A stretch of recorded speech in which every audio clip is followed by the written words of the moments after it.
गुरु ब्रह्म महिमा अलेख शरण। नमस्कार दर्शक वृंद, आपण मानंकु आजिर राशिफल कार्यक्रम रे मु एस कुमार स्वागत जनाऊछि। प्रतिदिन निजर राशिफल जानिबा पई गुरुकृपा यूट्यूब चैनल को सब्सक्राइब करंतु और पाखरे थिबा बेल आइकन को प्रेस करी ऑल नोटिफिकेशन ऑन करी दियंतु, जहा फल रे आमे जेते बेले वीडियो अपलोड करिवो प्रथमे आपण वीडियो देखि पारिबे। आमर यही वीडियो रे आपण संपूर्ण पंचांग सहित मेष ठारू मीन पर्यंत 12 गोटी राशिर राशिफल विषय रे जानि पारिबे। वीडियो को दयाकरी शेष पर्यंत देखंतु।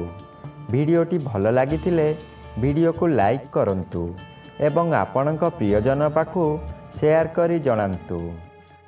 एबे आसंतु जानिबा आज दिनर संपूर्ण पंचांग विषय। आज 2025 मसीहा अप्रैल मास 9 तारिख बुधवार, दिल्ली स्वराब्द सन 1432 साल, स्वाधीन भारताब्द 78 वर्ष, महिमाद 198 वर्ष। उत्कल गजपति श्री श्री गजपति दिव्यसिंहदेव महाराजांकर 68 अंक। सौरस्व चैत्र मास 27 दिन, चांद्रमते चैत्र शुक्लपक्ष द्वादशी तिथि, रात्रि 11 घंटा 49 मिनिट पर्यंत। आजिर सूर्योदय विरजा क्षेत्र को 5 घंटा 35 मिनिट, मीन लग्न 3 दंड 13 लिता गते उदय। आजिर सूर्यास्त विरजा क्षेत्र को 5 घंटा 58 मिनिट, कन्या लग्न 4 दंड 34 लिता गते अस्त। आज सिंह चंद्र 60 दंड, मघा नक्षत्र दिबा 11 घंटा 33 मिनिट पर्यंत। आज जन्मित शिशुर सिंह राशि, क्षत्रिय वर्ण, दानवगण दिबा 11 घंटा 33 मिनिट गते नरगण।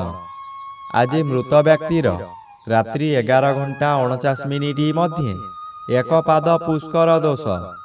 निषिद्ध खाद्य आज पोई भोजन निषेध अटे। आजिर अमृत जोग प्रातरु दिबा 7 घंटा 9 मिनिट मध्ये, दिबा 1 घंटा 33 मिनिट गते अपराह्न 3 घंटा 9 मिनिट मध्ये, संध्या 6 घंटा 3 मिनिट गते रात्रि 9 घंटा 10 मिनिट मध्ये एवं रात्रि 1 घंटा 29 मिनिट गते शेष रात्रि 5 घंटा 34 मिनिट मध्ये।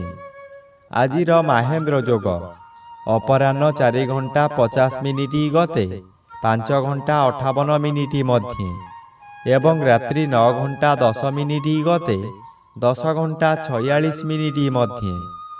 आजिर काल बेला दिबा 8 घंटा 28 मिनिट गते 10 घंटा 2 मिनिट मध्ये। आजिर 12 बेला दिबा 11 घंटा 35 मिनिट गते 1 घंटा 10 मिनिट मध्ये। आजिर काल रात्रि रात्रि 2 घंटा 21 मिनिट गते शेष रात्रि 3 घंटा 55 मिनिट मध्ये। आजिर राहु काल ध्यान 12 घंटा ठारू 1 घंटा 30 मिनिट मध्यरे। आज कर्कट राशि और मकर राशिर घात चंद्र दिबा 11 घंटा 33 मिनिट मध्ये, मेष राशिर घात नक्षत्र, तुला राशि और मकर राशिर घात तिथि, कर्कट राशिर घात बार। प्रिय बंधुगण, एबे आसंतु जानिबा मेष ठारू मीन पर्यंत 12 गोटी राशिर राशिफल विषय रे। राशिचक्र प्रथम राशि मेष राशि। आज मेष राशि जन्मित व्यक्ति मानक सकाशे पंचम स्थान रे चंद्र गोचर करुछंती। शुक्लपक्ष पंचम चंद्र बलवान चंद्र। आपणक ज्ञान बहुगुण रे बढ़ी जीव। मस्तिष्क थंडा रहिबा कारणरू प्रत्येक कार्य करिबा पूर्वरु भल भावरे चिंता करिबे। विद्यार्थी माने जहा पाठ पढ़िबे ताहा सबुदिन सकाशे मन मध्यरे छापी होई रही जीव। यही समय रे प्रबल क्षुधा जात हेब। भल भल जिनिस तथा गरिष्ठ खाद्य खाई ପେଟ ରୋଗର ମୂଳଦୁଆ ପଡ଼ିବ। ଏବେ ଆସନ୍ତୁ ଜାଣିବା ରାଶିଚକ୍ରର ଦ୍ୱିତୀୟ ରାଶି ବୃଷ ରାଶି ବିଷୟରେ। ଆଜି ବୃଷ ରାଶି ଜନ୍ମିତ ବ୍ୟକ୍ତିମାନଙ୍କ ସକାଶେ ଚତୁର୍ଥ ଚନ୍ଦ୍ର ବାଧାପ୍ରାପ୍ତ ଅଛନ୍ତି, ଅଶୁଭ ଫଳ ପ୍ରଦାନ କରିବେ ନାହିଁ। ଏକାଦଶର ବି ଶୁଭ ଫଳ ପ୍ରଦାନ କରିବେ। ଆଜି ବେଶୀ ବିଚଳିତ ଲାଗିବ ନାହିଁ। ଧୈର୍ଯ୍ୟର ସହିତ ଆଗକୁ ଆଗକୁ ମାଡ଼ିଯିବେ। ଅର୍ଥ ଆସିବାର ବାଟ ଫିଟିଯିବ, କିନ୍ତୁ ତତ୍କ୍ଷଣାତ୍ ମିଳିବ ନାହିଁ। ଚାକିରି କରୁଥିବା ବ୍ୟକ୍ତିମାନେ ଶୁଭ ଖବର ପାଇ ଆନନ୍ଦିତ ହେବେ। ଚତୁର୍ଥ ସ୍ଥାନ ବିଦ୍ୟାସ୍ଥାନ ଓ ମାତୃସ୍ଥାନ ହୋଇଥିବାରୁ ମାତୃ ସହିତ କିଛି କଥା କଟାକଟି ହୋଇପାରେ। ବିଦ୍ୟାର୍ଥୀମାନେ ବିଦ୍ୟାରେ ଉନ୍ନତି କରିବେ। ଏବେ ଆସନ୍ତୁ ଜାଣିବା ରାଶିଚକ୍ରର ତୃତୀୟ ରାଶି ମିଥୁନ ରାଶି ବିଷୟରେ। ଆଜି ମିଥୁନ ରାଶି ଜନ୍ମିତ ବ୍ୟକ୍ତିମାନଙ୍କ ସକାଶେ ତୃତୀୟ ସ୍ଥାନରେ ଚନ୍ଦ୍ର ଓ ଦଶମ ସ୍ଥାନରେ ରବି ଗୋଚର କରୁଛନ୍ତି। ଅତି ଶୁଭ ଫଳ ମିଳିବ। ଆପଣଙ୍କର ଏହି ସମୟରେ ବହୁ ଚେଷ୍ଟା କରି ବାରମ୍ବାର ବିଫଳ ହେଉଥିବା କାର୍ଯ୍ୟ ହଠାତ୍ ଆପଣଙ୍କ ସପକ୍ଷରେ ଯିବ। ବହୁ ଅର୍ଥର ମାଲିକ ଆପଣ ହୋଇପାରନ୍ତି। ପୂର୍ବରୁ ଖରାପ ଥିବା ସ୍ୱାସ୍ଥ୍ୟ ଏହି ସମୟରେ ମନର ବଳ ବୃଦ୍ଧି ପାଇଥିବାରୁ ସ୍ୱାସ୍ଥ୍ୟ ଉତ୍ତମ ରହିବ। ବନ୍ଧୁବାନ୍ଧବ ଆପଣଙ୍କର ପ୍ରଶଂସା ଗାନ କରିବେ। ଏବେ ଆସନ୍ତୁ ଜାଣିବା ରାଶିଚକ୍ରର ଚତୁର୍ଥ ରାଶି କର୍କଟ ରାଶି ବିଷୟରେ। ଆଜି କର୍କଟ ରାଶି ଜନ୍ମିତ ବ୍ୟକ୍ତିମାନଙ୍କ ସକାଶେ ଘାତଚନ୍ଦ୍ର ଓ ଘାତବାର ଭୋଗ ହେଉଥିବାରୁ ଅତି ଅଶୁଭ ଫଳ ମିଳିବ। ଶରୀରରେ ଆଘାତ ଲାଗିବ। ଆଜି ଆପଣ ବହୁ ଅର୍ଥ ବ୍ୟୟ କରି ହତାଶ ହୋଇପଡ଼ିବେ। ଯାହା କରିବେ ତହିଁରେ କ୍ଷତି ସହିବେ, ଯାହାଦ୍ୱାରା ମଥା ବିଚଳିତ ହେବ। କାହାକୁ କ'ଣ କହିବେ ଠିକ୍ କରିପାରିବେ ନାହିଁ। ଆପଣଙ୍କ କଥାଗୁଡ଼ିକ ଗୁଳି ପରି ହେବ। ଶତ୍ରୁ ବୃଦ୍ଧି ହେବ। ଆପଣ ଅତି ଜିଦଖୋର ହୋଇ ନିଜର ବହୁ କ୍ଷତି କରିବେ ବା ନଷ୍ଟ କରିଦେବେ। ଏବେ ଆସନ୍ତୁ ଜାଣିବା ରାଶିଚକ୍ରର ପଞ୍ଚମ ରାଶି ସିଂହ ରାଶି ବିଷୟରେ। ଆଜି ସିଂହ ରାଶି ଜନ୍ମିତ ବ୍ୟକ୍ତିମାନଙ୍କ ସକାଶେ ଶ୍ରୀଚନ୍ଦ୍ର ଗୋଚର କରୁଛନ୍ତି। କେତେକାଂଶରେ ଶୁଭ ଫଳ ମିଳିବ। ଘରକୁ କୌଣସି ଅତିଥି ଆଗମନ କରିପାରନ୍ତି। ଗୃହରେ ଖାଇବା ଧୁମଧାମ ହେବ। ନୂତନ ବସ୍ତ୍ର ଆଭୂଷଣ ବ୍ୟବହାର କରିବେ। ଯଦି କୌଣସି ସ୍ଥାନକୁ ଯାତ୍ରା କରିବାର ଅଛି ସ୍ଥଗିତ ରଖନ୍ତୁ। ପଶୁ କ୍ରୟ ବିକ୍ରୟ କରନ୍ତୁ ନାହିଁ। ଖରିଦ କରିଥିବା ପଶୁ ନଷ୍ଟ ହୋଇଯାଇପାରେ। ଗଣ୍ଡଗୋଳ କାର୍ଯ୍ୟଠାରୁ ଦୂରେଇ ରୁହନ୍ତୁ। ଶରୀରରେ ଆଘାତ ଲାଗିପାରେ। ଏବେ ଆସନ୍ତୁ ଜାଣିବା ରାଶିଚକ୍ରର ଷଷ୍ଠ ରାଶି କନ୍ୟା ରାଶି ବିଷୟରେ। ଆଜି କନ୍ୟା ରାଶି ଜନ୍ମିତ ବ୍ୟକ୍ତିମାନଙ୍କ ସକାଶେ ଦ୍ୱାଦଶ ଚନ୍ଦ୍ର ବାଧାପ୍ରାପ୍ତ ଅଛନ୍ତି। ଅଶୁଭ ଫଳ ପ୍ରଦାନ କରିବେ ନାହିଁ। କୌଣସି ଦୂରସ୍ଥାନକୁ ଯାତ୍ରା କରିବାର ଥିଲେ ନିର୍ଭୟରେ ଯାତ୍ରା କରନ୍ତୁ। ଫଳପ୍ରଦ ନିଶ୍ଚୟ ହେବ। ଆଜି ସମୟରେ ପ୍ରାୟତଃ ପଦଯାତ୍ରା ଆପଣଙ୍କ ପକ୍ଷେ ଶୁଭଙ୍କର ହେବ। ଆୟ ପରିମାଣରେ କିଛି ଉନ୍ନତି ଆସିବ। ବ୍ୟବସାୟରେ ସଂଯତ ରହିଲେ ଓ ମିଠା କଥାମାନ କହିଲେ ଭଲ ଆୟ ହେବା ସହିତ ଗରାଖ ସହିତ ଭବିଷ୍ୟତ ସକାଶେ ବ୍ୟବସାୟ ଭଲ ହେବ।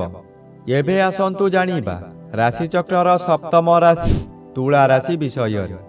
ଆଜି ତୁଳା ରାଶି ଜନ୍ମିତ ବ୍ୟକ୍ତିମାନଙ୍କ ସକାଶେ ଏକାଦଶ ଚନ୍ଦ୍ର ବାଧାପ୍ରାପ୍ତ ଅଛନ୍ତି। ଅଶୁଭ ଓ ଘାତ ତିଥି ଅଶୁଭ କରାଇବ। ଆପଣଙ୍କ ଆୟ କ୍ଷେତ୍ରରେ ପ୍ରତିବନ୍ଧକ ଆସିବ। ଯେଉଁ କାର୍ଯ୍ୟ କରି ଆପଣ ଭଲ ଦୁଇ ପଇସା ରୋଜଗାର କରୁଥିଲେ ସେ କାର୍ଯ୍ୟ କରି ଆପଣଙ୍କୁ ବହୁ କ୍ଷତି ସହିବାକୁ ପଡ଼ିବ। ବନ୍ଧୁମାନେ ଆପଣଙ୍କୁ ବିରୋଧ କରିବେ। ପରିବାରରେ କେହି ସହଯୋଗ କରିବେ ନାହିଁ। ହତାଶ ହୋଇ ଦରିଦ୍ର ପଞ୍ଚାକ୍ଷର ମନ୍ତ୍ର ଜପ କରିବା ବ୍ୟତୀତ ଅନ୍ୟ ଉପାୟ ନାହିଁ। ଏବେ ଆସନ୍ତୁ ଜାଣିବା ରାଶିଚକ୍ରର ଅଷ୍ଟମ ରାଶି ବିଛା ରାଶି ବିଷୟରେ। ଆଜି ବିଛା ରାଶି ଜନ୍ମିତ ବ୍ୟକ୍ତିମାନଙ୍କ ସକାଶେ ଦଶମ ସ୍ଥାନରେ ଚନ୍ଦ୍ର ଓ ପଞ୍ଚମ ସ୍ଥାନରେ ରବି ଗୋଚର କରୁଥିବାରୁ ଅଶୁଭ ଫଳ ମିଳିବ।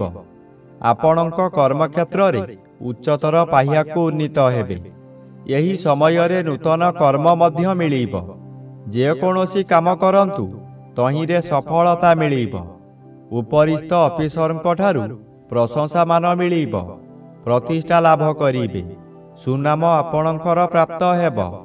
ଆପଣଙ୍କ କାର୍ଯ୍ୟ ଦେଖି ସାଥୀ କର୍ମଚାରୀମାନେ ଆପଣଙ୍କୁ ଅନୁକରଣ କରିବେ ଓ ସଫଳତାର ସୂତ୍ର ଶିକ୍ଷା କରିବେ। ଏବେ ଆସନ୍ତୁ ଜାଣିବା ରାଶିଚକ୍ରର ନବମ ରାଶି ଧନୁ ରାଶି ବିଷୟରେ। ଆଜି ଧନୁ ରାଶି ଜନ୍ମିତ ବ୍ୟକ୍ତିମାନଙ୍କ ସକାଶେ ନବମ ସ୍ଥାନରେ ଚନ୍ଦ୍ରଗୋଚର କରୁଛନ୍ତି। ଶୁକ୍ଳପକ୍ଷ ହେତୁ ଶୁଭ ଫଳ ପ୍ରଦାନ କରିବେ। ଆପଣ ଯେଉଁ କାର୍ଯ୍ୟ କରିବାକୁ ଚାହିଁବେ ତହିଁରେ ସଫଳତା ମିଳିବ। ବିଶେଷ କରି ଏହି ସମୟରେ ଜନମଙ୍ଗଳ କାର୍ଯ୍ୟକ୍ରମରେ ଯୋଗ ଦେଇପାରନ୍ତି। ଜନହିତକର କାର୍ଯ୍ୟ କରି ଉଚ୍ଚ ପ୍ରଶଂସା ପାଇବେ। ଚତୁର୍ଦିଗରୁ ସମ୍ମାନ ମିଳିବ। ଖୁସିରେ ଦିନ କାଟିବେ। ଏହି ସମୟରେ ଭାଗ୍ୟରେ ପରିବର୍ତ୍ତନ ହୋଇଯିବ। ଏବେ ଆସନ୍ତୁ ଜାଣିବା ରାଶିଚକ୍ରର ଦଶମ ରାଶି ମକର ରାଶି ବିଷୟରେ। ଆଜି ମକର ରାଶି ଜନ୍ମିତ ବ୍ୟକ୍ତିମାନଙ୍କ ସକାଶେ ଘାତଚନ୍ଦ୍ର ଓ ଘାତ ତିଥି ଭୋଗ ହେଉଥିବାରୁ ଅତି ଅଶୁଭ ଫଳ ମିଳିବ। ଏହି ସମୟରେ ଆପଣ ଯେଉଁ ସ୍ଥାନକୁ ଯିବେ ସେଠାରେ କଳହ ହେବ। ବିଭିନ୍ନ ପ୍ରକାର କ୍ଷତି ହୋଇ ଆପଣଙ୍କ ମଥା ବିଚଳିତ ହୋଇଯିବ। ରାସ୍ତାରେ ଯିବା ସମୟରେ ଆପଣ ଅନ୍ୟମନସ୍କ ହୋଇପାରନ୍ତି। ସାବଧାନ ନ ରହିଲେ ଯାନବାହନ ଦୁର୍ଘଟଣାକୁ ଏଡ଼ାଇ ଦେଇ ହେବ ନାହିଁ। ହଠାତ୍ ସବୁ ଘଟିଯିବ। ଆପଣ କି କର୍ତ୍ତବ୍ୟମୂଢ଼ ହୋଇଯିବେ। ଏବେ ଆସନ୍ତୁ ଜାଣିବା ରାଶିଚକ୍ରର ଏକାଦଶ ରାଶି କୁମ୍ଭ ରାଶି ବିଷୟରେ। ଆଜି କୁମ୍ଭ ରାଶି ଜନ୍ମିତ ବ୍ୟକ୍ତିମାନଙ୍କ ସକାଶେ ସପ୍ତମ ସ୍ଥାନରେ ଚନ୍ଦ୍ର ଓ ଦ୍ୱିତୀୟ ସ୍ଥାନରେ ରବି ଗୋଚର କରୁଛନ୍ତି। ଆପଣଙ୍କର ପ୍ରତ୍ୟେକ ଦିଗରୁ ଶୁଭ ଫଳ ମିଳିବ। ଏହି ସମୟରେ ଚାକିରି ନ ପାଉଥିବା ବ୍ୟକ୍ତି ଚାକିରି ପାଇପାରନ୍ତି। ଚାକିରି କରୁଥିବା ବ୍ୟକ୍ତିମାନଙ୍କର ପଦୋନ୍ନତି ହୋଇପାରେ। ବ୍ୟବସାୟ କରୁଥିବା ବ୍ୟକ୍ତି ଅଧିକ ବ୍ୟବସାୟକୁ ବୃଦ୍ଧି କରିପାରନ୍ତି। ଉତ୍ତମ ରୂପେ ବ୍ୟବସାୟ ଚାଲିବ। ଆଶାଠାରୁ ଅଧିକ ଲାଭ କରିବେ। ପରିବାରକୁ ନୂତନ ବନ୍ଧୁ ଆସିପାରନ୍ତି। ଏବେ ଆସନ୍ତୁ ଜାଣିବା ରାଶିଚକ୍ରର ଦ୍ୱାଦଶ ବା ଶେଷ ରାଶି ମୀନ ରାଶି ବିଷୟରେ। ଆଜି ମୀନ ରାଶି ଜନ୍ମିତ ବ୍ୟକ୍ତିମାନଙ୍କ ସକାଶେ ଷଷ୍ଠ ସ୍ଥାନରେ ଚନ୍ଦ୍ରଗୋଚର କରୁଛନ୍ତି। ଶୁଭ ଫଳ ପ୍ରଦାନ କରିବେ। ଆପଣଙ୍କ ପରିବାର ମଧ୍ୟରେ ହସ ଖୁସିର ଉତ୍ତମ ବାତାବରଣ ଖେଳିଯିବ। ବିଗତ ଦିନମାନଙ୍କରେ ଆପଣ ପ୍ରତ୍ୟେକ କାର୍ଯ୍ୟରେ ଫେଲ ମାରିଥିଲେ। ଏବେ ଯେଉଁ କାର୍ଯ୍ୟ କରିବାକୁ ଆଗ୍ରହ ପ୍ରକାଶ କରିବେ ତହିଁରେ ସଫଳତା ନିଶ୍ଚୟ ମିଳିବ। ଷଷ୍ଠ ଚନ୍ଦ୍ର ଆର୍ଥିକ ଦୃଷ୍ଟିରେ ଉନ୍ନତି ଆଣେ। ଆପଣ ଯେଉଁ ବ୍ୟବସାୟ କରୁଛନ୍ତି ତହିଁରେ ଆଶାଠାରୁ ଅଧିକ ଆୟ କରିବେ।